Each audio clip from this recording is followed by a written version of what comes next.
The gentle September breeze, heralding the end of summer, rustled through the street trees of Grand Rapids, Michigan.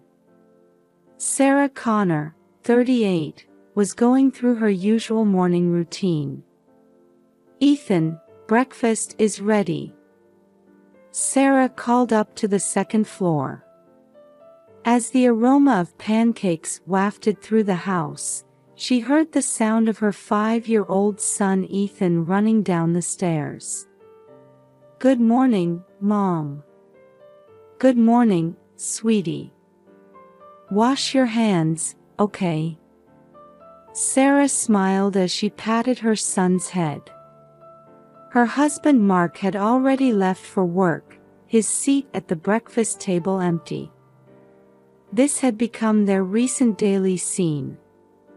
As she poured maple syrup over the pancakes, Sarah found herself reminiscing about 10 years ago. She and Mark had met at a local charity event. Sarah was part of the organizing committee, and Mark had attended as a donor. She was drawn to his gentle nature and intellectual aura, while Mark was captivated by Sarah's brightness and decisiveness. After 2 years of dating, they married, and 3 years later, Ethan was born. For the first 7 years, it was the happy family Sarah had always imagined. Mark was a loving husband and a devoted father. Their weekend picnics and evening board game marathons became cherished memories. However, over the past year or so, something had changed. Mark's return time from work gradually became later, and his time with the family decreased. Even on holidays, work calls became more frequent. "Mom, is Dad going to be late again today?" Ethan asked, his mouth full of pancake. Sarah hesitated for a moment. "Yes, honey. Dad's busy. But he loves us very much." Even as she said this, Sarah felt anxiety creeping into her heart. The recent Mark seemed like a different person. His gentle smile had disappeared, replaced by a constantly tired expression. He spoke less with the family, and when Sarah tried to talk to him, he responded absent-mindedly. Sarah let out a deep sigh. "It'll be okay. Once this busy period passes, things will go back to normal," she told herself. That night, Sarah sat alone on the living room sofa, staring at the TV. The screen was moving, but her mind was somewhere far away. The clock showed 11 p.m. Suddenly, she heard the front door open. Sarah jumped to her feet. "Mark?" There was no answer. Instead, the smell of alcohol wafted into the room. Sarah frowned. It wasn't unusual for Mark to drink, but he had never come home this drunk before. "Welcome home," Sarah called out, but Mark went upstairs without a word. Sarah sat back down on the sofa. She felt something heavy sinking in her chest. This had become her new normal. At 2:15 a.m., Sarah was startled awake by a touch. A small hand was shaking her arm. "Mom, wake up. Hurry." A faint voice could be heard. Opening her eyes, she saw Ethan's serious face. "Ethan, what's wrong? Did you have a bad dream?" Sarah asked, still groggy. "No, Mom. We need to get away from Dad right now." Those words instantly cleared Sarah's drowsiness. "What? Why?" Ethan continued in a trembling voice. I heard Dad on the phone. He said he wants to make you have an accident. He wants the insurance money. Sarah gasped. Mark saying such things, it was unbelievable. But thinking back on his recent behavior, she couldn't dismiss it entirely. In Sarah's mind, past events flashed by like a montage. The kind Mark from before, his recent cold attitude, and now Ethan's confession. Ethan, did he really say that? Sarah tried desperately to stay calm. Ethan nodded slightly. Yes. Dad was talking on the phone with someone I don't know. I was scared. Sarah took a deep breath, trying hard to suppress the panic rising within her. What should she do? Should she call the police? Or... I understand, Ethan, Sarah steeled her resolve. We're going to leave here. But quietly, okay? We don't want to wake Dad. Ethan nodded, looking relieved. Sarah began packing the bare essentials with trembling hands. Her mind was in chaos, but one thing was certain, she had to protect her son. That was the only thing she could do right now. Sarah's hands shook slightly as she packed the bare minimum into a suitcase in the darkness. Ethan, don't forget your favorite stuffed animal, Sarah whispered to her son. Ethan nodded silently, clutching his beloved teddy bear. Sarah put her wallet, cell phone, and a folder of important documents into her bag. Her hand reached for the ring box. Her wedding ring. She hesitated for a moment, then slowly removed it from her finger and placed it in the box. Mom, what about Dad? Ethan asked anxiously. Sarah placed her hand on her son's shoulder. It's okay. Right now, our safety is what's important. They moved carefully, trying not to make any noise as they descended the stairs. As they crossed the living room, Sarah paused involuntarily. The family photo on the wall. Mark's smiling face. Was that all a lie? Sarah shook her head, trying to shake off the thoughts. Reaching the front door, Sarah took a deep breath. Ethan, are you ready? Ethan nodded slightly. Just as Sarah put her hand on the doorknob, there was a knock at the door. Sarah's blood ran cold. Mark?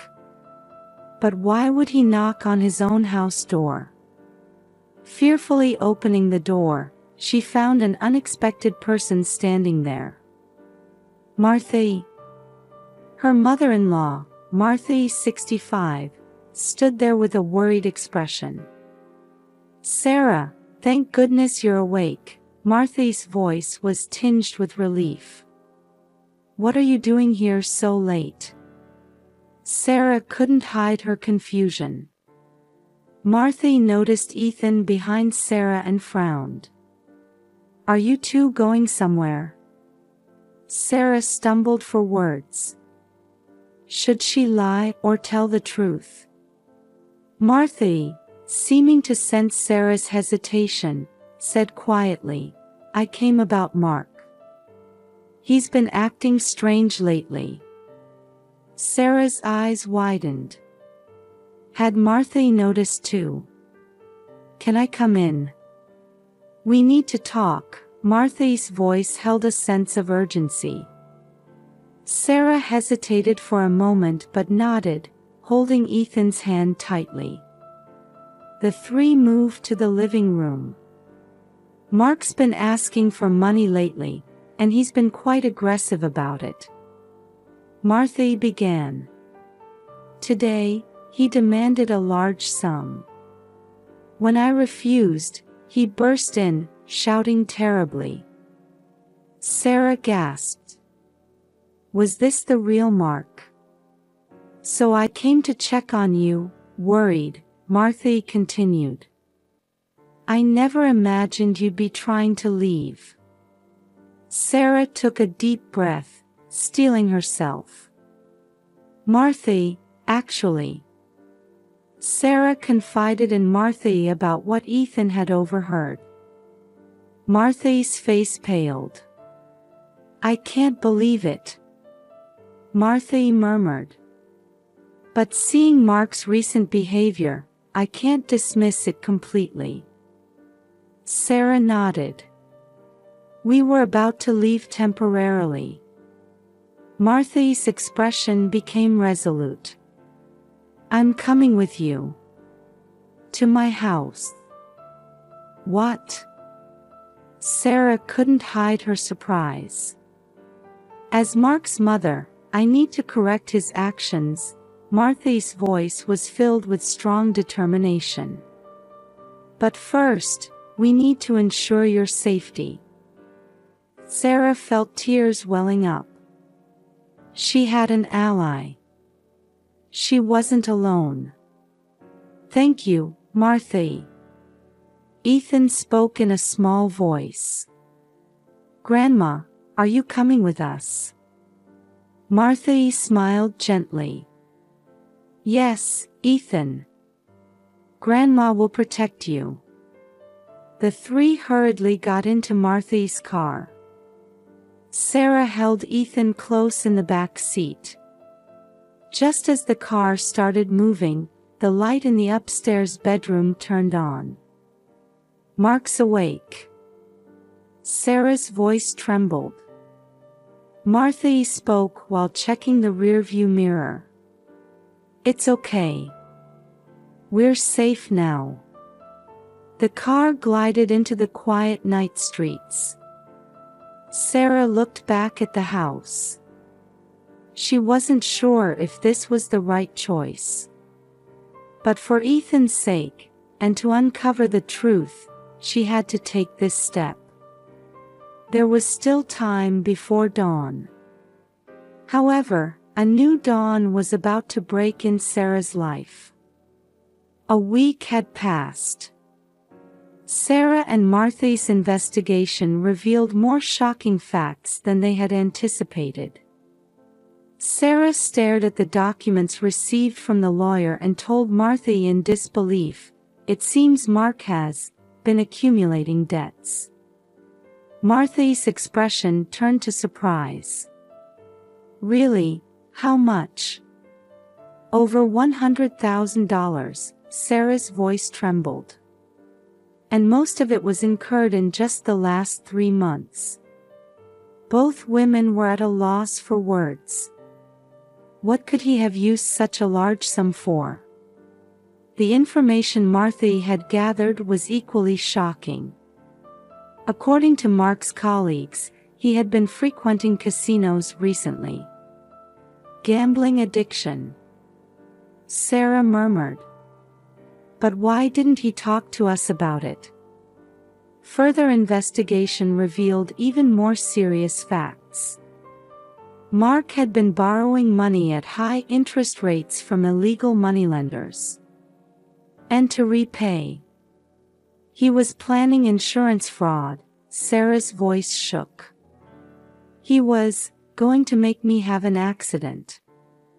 Martha covered her face with her hands. I can't believe it, my son. Sarah's heart was in turmoil. Anger, sadness, and strangely enough, worry for Mark. How desperate must he have been? But why did he tell Ethan? Sarah voiced her question. It must have been his last pang of conscience, Martha answered quietly. No matter how desperate he was, he didn't want to put his son in danger. Sarah was filled with complex emotions.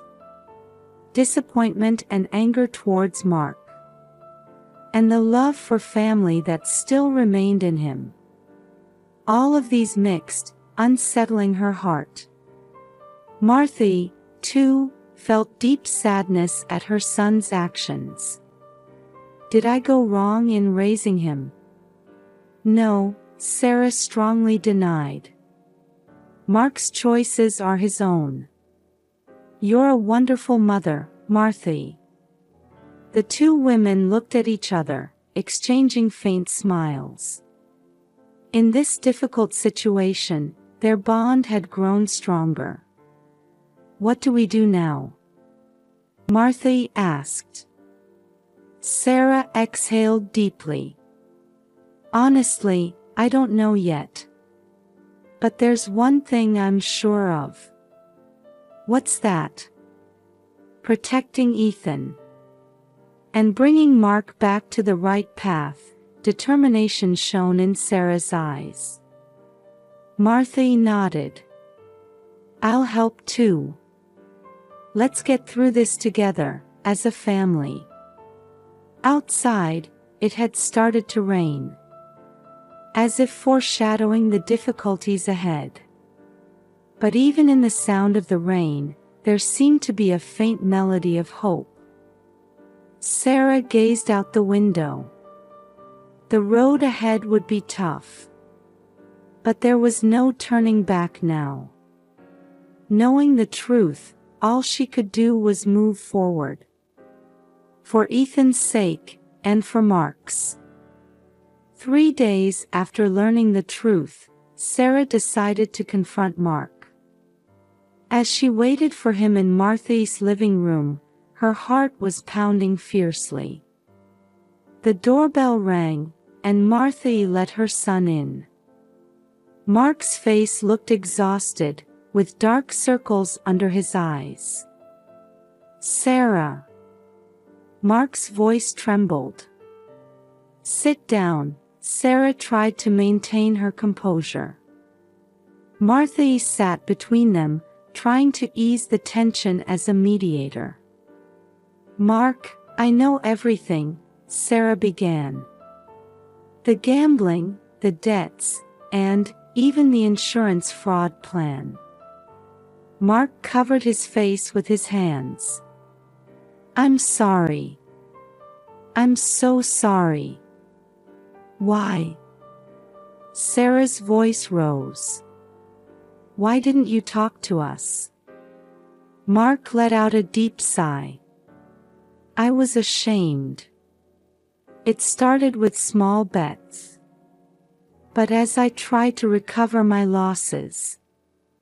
And you even thought about killing me. Tears welled up in Sarah's eyes. No. Mark cried out. I never really intended to do that. But the loan sharks were pressuring me. Martha quietly intervened. Mark, why didn't you come to me? I didn't want to trouble you. Mark's voice grew small. Sarah struggled to contain her emotions. But in the end, you told Ethan everything. Mark looked up, meeting Sarah's eyes. When I saw his face, I realized how foolish I'd been. I thought I'd rather confess everything than lose my family. A heavy silence fell over the room. Sarah took a deep breath. Mark, it's hard to forgive you. But hope flickered in Mark's eyes. For Ethan's sake, I want to try again. Sarah's voice was filled with resolve. Martha placed her hand on her son's shoulder. We'll help too. Let's get through this together. Mark nodded, tears streaming down his face. Thank you. I'm truly sorry. From now on, I'll put family first. I promise I'll make amends. Sarah quietly stood up and approached Mark. After a long silence, she embraced him. "Let's work hard together," Sarah's voice echoed gently. Mark's expression showed relief at those words. Family bonds grow stronger through trials. This wasn't an end, but a new beginning. 1 year later, the Connor family had undergone significant changes. Mark was receiving treatment for his gambling addiction and working hard to repay his debts. Sarah supported her husband's recovery while building her own career. Martha played a crucial role in deepening family bonds while looking after her grandson. Ethan, now 7 years old, was happy to see his parents' relationship improve. He often said, "I love Mom, Dad, and Grandma." One evening during dinner, Mark said to his family, "Thank you all. Without you, I couldn't have recovered." Sarah held her husband's hand and smiled. "We're family. We get through things together." Martha hugged her grandson and said, "Let's continue to cherish each other." Outside the window, the setting sun softly illuminated the town. A new morning awaited this family. 5 years later, the Connor family was bound by even stronger ties. Mark had fully recovered and was working harder than ever for his family. Sarah was proud of her husband's transformation, and their relationship had deepened beyond what it was before. Ethan, now 12, had learned the importance of family by witnessing his parents overcome their trials. Martha continued to fulfill her role as the family's pillar while watching her grandson grow. One weekend, during a family picnic, Mark quietly said, "I'm truly sorry. And thank you." Sarah looked at her husband and smiled gently. "We've already overcome the past. Now, let's look to the future." Ethan hugged his parents, while Martha warmly watched over the scene. This family had become stronger and more deeply bonded by overcoming their difficulties.